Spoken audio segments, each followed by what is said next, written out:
Hi! మన జీవితంలో అత్యంత విలువైనది ఏది అని అడిగితే చాలామంది డబ్బు, ఆస్తులంటారు.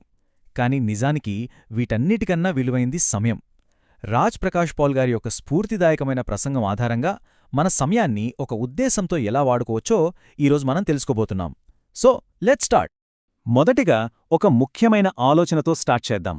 సమయం అనేది ఒక నాన్ రీఫిల్లబుల్ అకౌంట్ లాంటిది. పోగొట్టుకున్న డబ్బును మనం మళ్లీ సంపాదించుకోవచ్చు, కాని గడిచిపోయిన ఒక్క సెకండ్ కూడా మనం తిరిగి తీసుకురాలేం.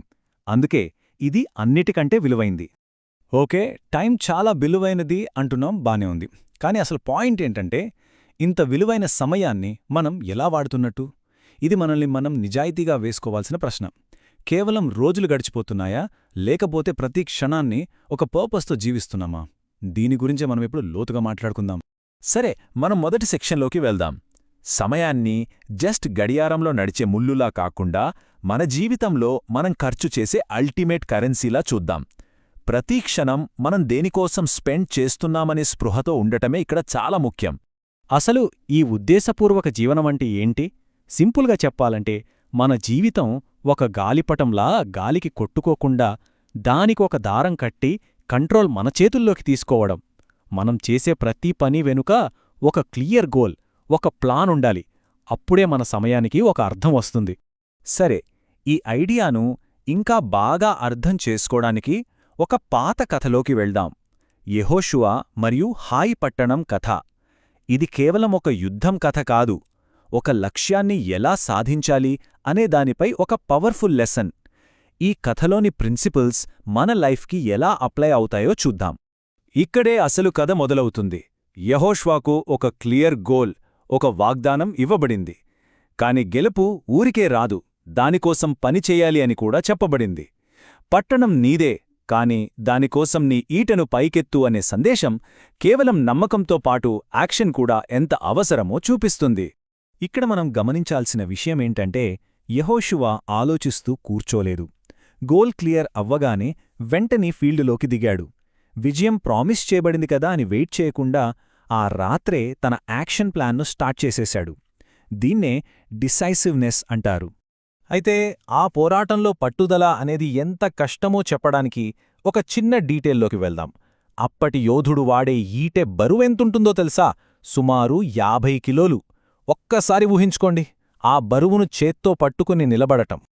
ఆ 50 కిలోల బరువు, అది జస్ట్ ఒక ఆయుధం కాదు, అది పట్టుదలకొక సింబల్. మన లక్ష్యాలను సాధించే క్రమంలో మనం మోయాల్సిన భారం, ఎదుర్కోవాల్సిన కష్టానికి అది ఒక నిదర్శనం. యెహోషువ గెలుపు కన్ఫర్మ్ అయ్యేంతవరకు ఆ బరువైన ఈటను కిందికి దించలేదు. మన లక్ష్యాల పట్ల మనకు అలాంటి పట్టుదల కావాలి. యెహోషువ కథ కేవలం పట్టుదల గురించేగాదు, ఆ పట్టుదల వెనక ఒక షార్ప్ స్ట్రాటజీ ఉంది. సో కేవలం పట్టుదల ఉంటే సరిపోతుందా? లేదు, దాని వెనక ఒక ప్లాన్ ఉండాలి. అదే మన నెక్స్ట్ టాపిక్, ఒక ప్రణాళిక యొక్క శక్తి. ఎందుకంటే ప్లాన్ లేని పట్టుదల గాలిలో కత్తిసాములాంటిది. అంటే ఒక ప్రామిస్కి, ఒక విక్టరీకి మధ్య ఒక బ్రిడ్జ్ లాంటిదన్నమాట ఈ ప్లానింగ్. కేవలం కోరికలు, నమ్మకాలు మనల్ని అవతలి ఒడ్డుకు తీసుకెళ్లలేవు. సరైన ప్లాన్ లేకుండా హెల్ప్ కోసం ఎదురుచూడటమంటే పొలం దున్నకుండా ఇంట్లో కూర్చుని వర్షం కోసం ప్రార్థించడం లాంటిదే. మరి ప్లాన్ వేసుకోవడం ఎలా? దానికి ప్రసంగంలో చెప్పిన ఒక సింపుల్ 3 స్టెప్ మెథడ్ చూద్దాం. ఫస్ట్, రేపటి గురించి ఈరోజే ఆలోచించడం. సెకండ్, మీ స్కిల్స్, మీ రీసోర్సెస్ ఏంటో ఒక లిస్ట్ రాసుకోవడం. థర్డ్, ఆ రీసోర్సెస్ను మీ గోల్కి ఎలా కనెక్ట్ చేయాలో ఒక ప్లాన్ గీయడం. అంతే. ప్లాన్ అయితే వేశాం, కానీ అది వర్కౌట్ అవుతుందో లేదో ఎలా తెలుస్తుంది? ఇక్కడే మన 4వ చాలా ఇంపార్టెంట్ సెక్షన్కొస్తున్నాం, జవాబుదారీతనం. అంటే మన జీవితానికి మనమే ఒక ఆడిటర్గా మారి మన టైంని, మనీని ఎలా ఖర్చు చేస్తున్నామో ట్రాక్ చేసుకోవడం. ఏ ప్లాన్కైనా ఫస్ట్ స్టెప్ ఈ క్వశ్చనే, ప్రస్తుతం మీ దగ్గర ఏముంది? చాలామందే మన దగ్గర ఏం లేదు అని ఆలోచిస్తాం.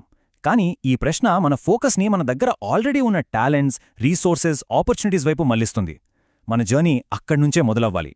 ఇది ఎంత పవర్ఫుల్ ఐడియా అంటే, మన చేతిలో ఉన్నది చిన్న విత్తనంలా అనిపించొచ్చు, కానీ మన బాధ్యత ఆ విత్తనాన్ని నాటడమే తప్ప మన దగ్గర పెద్ద చెట్టు ఎందుకు లేదని బాధపడడం కాదు. మనకు ఇవ్వబడిన దానితో మనం ఏమి చేశామన్నదే మ్యాటర్. ఈ ఐడియాని ప్రాక్టికల్గా ఎలా అప్లై చేయాలో చెప్పడానికి ప్రసంగంలో ఒక అద్భుతమైన ఉదాహరణ ఇచ్చారు. మీ దగ్గర 10 రూపాయలున్నాయా? దాన్ని రాయండి. దేనికి ఖర్చు పెట్టారో రాయండి. డిసిప్లిన్ అనేది ఇలాంటి చిన్న చిన్న పనులతోనే స్టార్ట్ అవుతుంది. మన డబ్బు ఎటుపోతుందో తెలిసినప్పుడే దాన్ని కరెక్ట్ రూట్లో పెట్టగలం. సో ఇలా ట్రాక్ చేయడం వల్ల ఏమవుతుంది? ఫస్ట్ డిసిప్లిన్ వస్తుంది. తర్వాత మన సమయం, డబ్బు ఎక్కడ వేస్ట్ అవుతున్నాయో కనిపిస్తుంది. ఈ క్లారిటీనే మనల్ని సరైన దారిలో నడిపించే ఒక పవర్ఫుల్ టూల్. ఇది మన గ్రోత్కి ఫౌండేషన్ వేస్తుంది. సరే, ప్లానింగ్, డిసిప్లిన్ ఇవన్నీ ఎందుకు? ఈ ప్రశ్న మనల్ని ఫైనల్ సెక్షన్కి తీసుకొస్తుంది. శాశ్వతమైన ఉద్దేశ్యం. మనం చేసే ప్రతి పని వెనుక మనకంటే పెద్దదైన ఒక లక్ష్యం ఉన్నప్పుడు మన జీవితానికి అసలైన మీనింగ్ వస్తుంది. మనం చేసే పనుల్లో బేసిక్గా 2 రకాలుంటాయి. ఒకటి కేవలం మనకోసం, టెంపరరీ లాభాల కోసం చేసేది. ఇంకొకటి ఒక ఉన్నతమైన ఉద్దేశంతో ఇతరులకు మేలు చేసేది. ప్రసంగం ప్రకారం ఈ రెండవ రకం పనిలోనే ఎక్కువ సంతృప్తి, శాశ్వతమైన ఫలితముంటాయి. ఎందుకంటే అది మన పర్సనల్ గెయిన్స్కి మించినది. మరి ఈ క్రమశిక్షణతో బ్రతకడానికి మోటివేషన్ ఎక్కడ్నుంచొస్తుంది? దానికి సమాధానమే ఈ వాక్యం. ప్రపంచంలోని టెంపరరీ సుఖాలు, కోరికలు పోతాయి. కాని ఒక మంచి ఉద్దేశంతో ఇతరుల మేలు కోసం పనిచేసే వాళ్లు క్రియేట్ చేసే ఇంపాక్టు మాత్రం ఎప్పటికీ నిల్చుంటుంది. ఈ విశ్లేషణను ఈ ఒక్క ప్రశ్నతో ముగిద్దాం.